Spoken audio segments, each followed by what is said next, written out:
We are back with another Pick'em video. It is Monday, November 24th in the NBA. We actually have a very big slate. We have like a 10-game slate today, so a lot of plays I'm liking out there, like always. But we are going to go over the recap of last video. It wasn't on Sunday. Typically, if I'm going to take a day off, it is Sunday. So we're going to go back to Saturday. I'll do it quickly because I know it's been 2 days.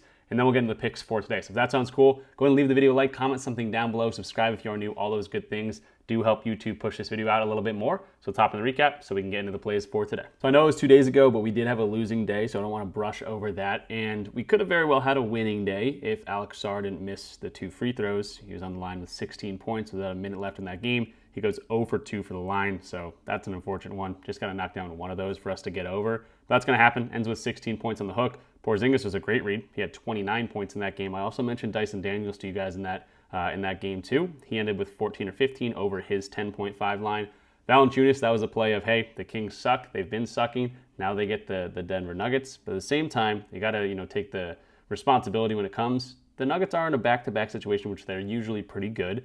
But the Kings come in, they actually win that game outright. Valanciunas gets his points line. I was very close between his points line and his rebounds line. I ended up playing both in the Discord community, but he ends with 2 rebounds and gets over with his 7.5 points with 8 points there. Tristan da Silva was a loss just because he shot horribly. Played 28 minutes. We saw Franz Wagner, we saw Desmond Bain, we saw Suggs all step up and play well without Paolo like they have been. And Silva just doesn't shoot well, doesn't play well. Honestly, didn't shoot enough to me for totally get here. Maybe the easier read because we went to the Orlando Magic money line, which ended up did cashing. They won that game by 12 points. Maybe just go to one of their main guys other than trying to get fancy with a great spot up matchup. But that's okay. We only lost 0.79 units. We're still up on the entire season. I don't think I updated that since the 22nd, but we are still up in the entire season. We're up about 2 units on the season. And again, just kind of getting these stepping stones up throughout the way we go, and that's what it's going to be like. If you're going for big money parlays like we do in my Discord community, that's when you're going to see the big unit months. We've been up, very, very consistently. Hit this big one last night, $15 for 280 on Sleeper. They limit me to $15 on these boosts or these discounts, but they still give them to me, which is nice. But yeah, big hit with the 70% boost yesterday. So if you want access to all my plays, link in the description down below for my Discord community. And because we're kind of getting to the season of giving, why not, if you guys use code RICH when signing up for Sleeper, just get a screenshot of it and I'll give you guys a free month in my Discord community. Easy way to get in. But even if you don't want to do that, it's $10 a month for your first month. So jumping into Props Madness like we always do to show off my plays, to research my plays, it's a great app. We're going to start with Matas Buzelis over his 12.5 points. Minus 118 on BetMGM. Now, obviously, this chart right off the bat looks great. He's been scoring really well. He's usually creeping over this line or getting pretty close to this line or dominating this line. And there's been injuries. We haven't seen Kobe White the entire year. There's only been games, 3 games with Kobe White that Buzelis has played, and he's been much closer to this line. But at the same time, he only had 1 game where he had 19 minutes. He had 3 fouls in that game as well. He's got a great matchup today, and we go to the injury report. We do see some guys. We might not see Kevin Huerter. We might not see Patrick Williams. We already got a Okoro out in this game. Collins, there's a couple, even Terry. There's a couple guys, rotation pieces that are going to miss this game, and Buzelis has been getting run throughout the entire season. So if you go based off, 29 projected minutes, he could see more. He could see less. Maybe like a 25-plus minute mark here, even just 20-plus minutes. He's hit this in 91% of games when seeing 20-plus minutes. Now, is he going to get 36 minutes? He potentially could. With the games of Kobe White, he has played 19 minutes in that one game he missed, but he played 29 minutes and he played 33 minutes in the overtime. So does he get 34 minutes a day? Probably not, but again, 20-plus minutes, if we can see that, and then max it at, let's say, 32 minutes if we're going to get both sides, over in 85% of games, right around this margin, but at the same time, very, very good matchup here. He's gotten over against the Knicks. The Hawks have been better defensively this year. The Spurs have been okay. We know the Nuggets are pretty legit. Let's go into the Pelicans here. Transition, 24th ranked. Interiorly, he's getting dunks. He's getting layups, 23rd ranked there. Above the break threes, he does some damage there. 26% of his shots, 26th ranked there. So it's not the worst matchup in the world. It's actually, honestly, a softer matchup. And the defensive rating in general, 27 points. So this is a 244.5 point total right now. There's going to be a lot of scoring.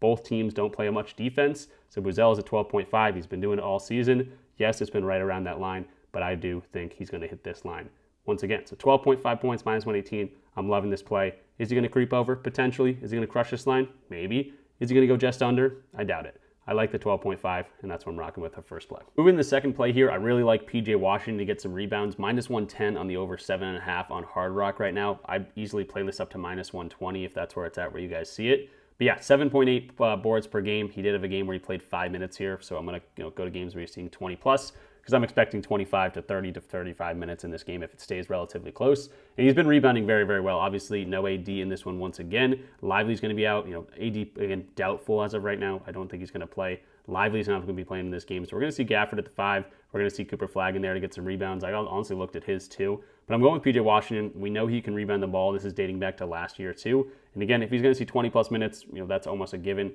Even 25 plus minutes, hopefully there's no blowout situation. 60% of games he's going over. 3 of these games he's ending on 7 alone. Now he gets a rebound matchup that plays with, first of all, 29th ranked in rebounds allowed, but they also play with the #1 pace. That kind of goes hand in hand. A lot more shot opportunities, a lot more rebound opportunities. So these guys should be out and running. The Heat like to set the pace as well. They used to be one of the slowest teams. Now they're one of the fastest teams. It's boding pretty well for them. So let's just go to rebounds allowed and see teams that been ranked in that bottom third of the league in terms of allowing rebounds. He's over this in 6 to 7 games. 85% of those games he is going over. So a lot, really, really like this spot for PJ Washington. Could be a ladder spot to get to 10 plus. I don't know if I'm going to do it or not. I really like the 7.5 value. Might just throw the full 1 unit on that and not try to get too cute with it. Just want to get back on the winning side of things after Saturday. So yeah, really liking the 7.5 spot. Love the pace that they're giving. Love the potential for more rebound opportunities with that space against the Miami Heat. Hopefully not a blowout, 8.5 point spread. The Mavericks have been, struggling decently. But yeah, he should get the time in the court. 25, 30 minutes would be great. Projected for 28 to 38 minutes in this one, according to Props Madness. And if we go to this specific game, we can see he's projected for a total of 33 minutes. So again, we know he gets the time in the court. He might literally be the best player on the Dallas Mavericks right now with the injuries. I'm loving the spot here to get some boards. Moving to the next play here, I got Draymond Green, who is questionable with an illness, now with a foot injury. He might not play tonight, but I want to point this one out because I think we got a great angle. -120 on the under 9.5 points. Obviously doesn't hit this very often. We don't know Draymond Green as a scorer. He sets up the defensive side of the ball. He tells everyone where to be. He's an enforcer. He can grab rebounds. He can dime up. He's not looking to score. You can see this one game he got 17 points. He shot 5 of 10 from 3 there. So if he nails a few threes, which not the best 3-point shooter in the world, let's be totally honest.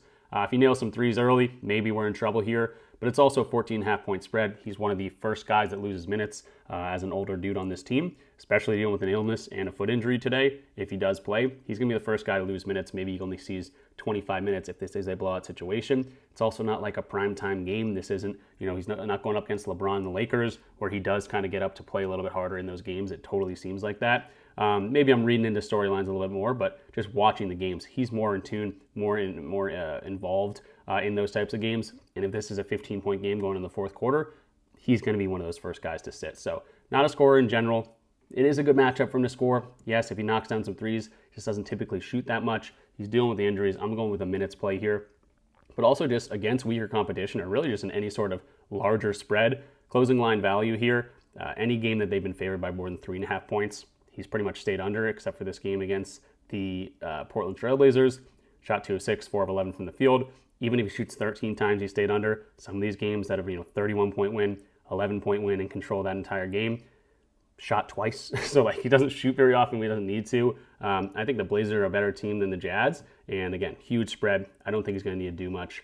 Sure, he might not even actually end up going out in there and play. But if he does, hopefully limited. Maybe he sees one of these 25-minute marks, and he should stay well into this. So liking this higher upside if he goes out there and plays. If he doesn't, no harm, no foul. But great price here and a great line. Moving to the fourth and final play here, I like Scotty Barnes to get some rebounds. We went to this the other day. I might sprinkle it up to 10 plus again. And he's low-key got a good matchup here against the Cleveland Cavaliers, who play very big, but they are giving up a whole bunch of rebounds. And we look at the injury report, we can see RJ Barrett probably not playing in this game. That is a huge boost for a guy like Scotty Barnes to get some more rebounds.